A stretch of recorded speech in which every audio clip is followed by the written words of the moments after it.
And I felt so blessed. I mean, it's a beautiful home. I felt so blessed to have been guided to that place and been given the opportunity to contribute to what I was receiving, that I became very involved in the home, and they thought it deserved an invitation to live there.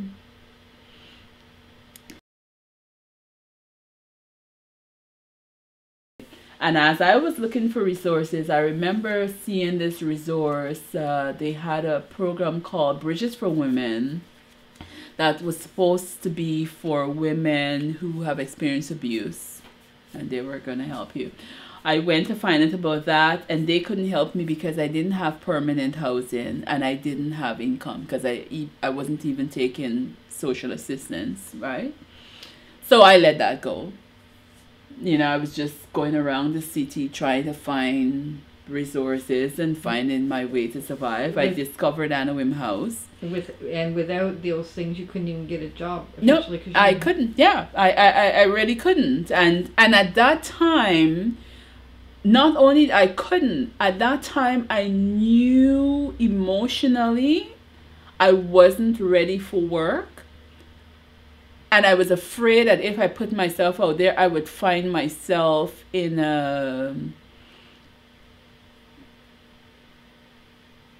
situation where an employer could take advantage of my vulnerability.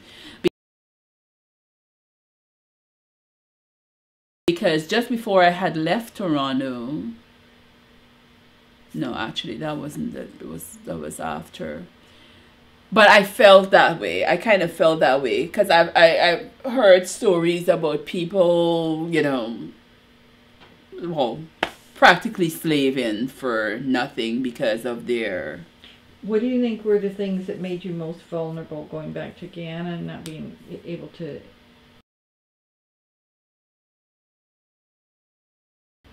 Written about wanting to live by the water. So when I came here and I saw the lay of the land, I said I either wanted to live by the ocean, or there is a park in the city called Beacon Hill Park. So I wanted to either live by the park or the ocean. At the time, it seemed far-fetched because, of course, in North America, well, it's not just North America now, but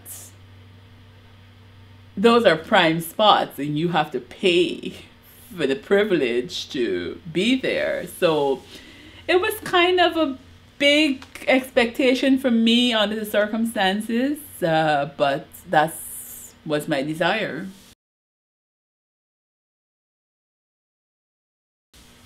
So I wrote that out and I had that there. In the meantime, I get invited to live at Anawim House, but I would have been the first woman resident there. So I think there was some discussions between the board and stuff. So although I was invited and everything, there was a period in between. So by the time I left the shelter, the day before I left the shelter, I still didn't know where I was going to be going. And the day I left with my baggage, I said to myself, I will know where I have to go if an offer is made to me and the person decides to help me to carry my bags. I said that to myself. I said, I'm going to know. So I go to there is a Monday class I used to go to at Anawim House, stained glass class. After lunch we had a class. And I'm in the class and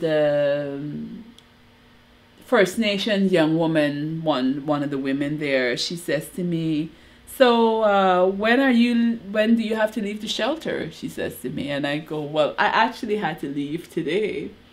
And she said, so where are you going? And I'm like, I don't know. You know, I just came with my bag. And she said, I have a place but I stay with my boyfriend and I can let you have my place.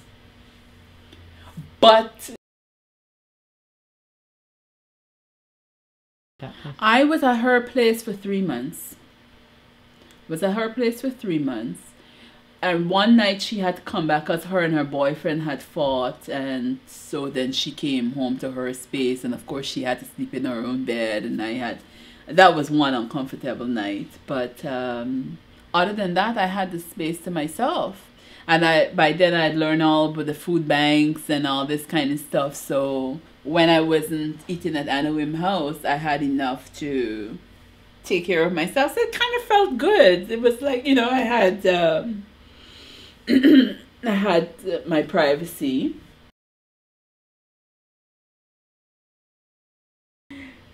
In the shelter, what a thing. And I stayed there for about a week, and then the van from Anna Wim House came and picked me up, and I moved into Anna Wim House.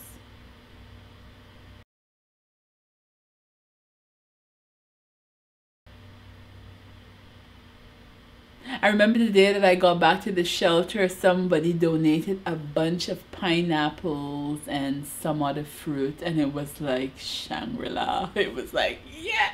It was like, wow. It was lots and lots of fruits. I remember that. Lots and lots of fruits.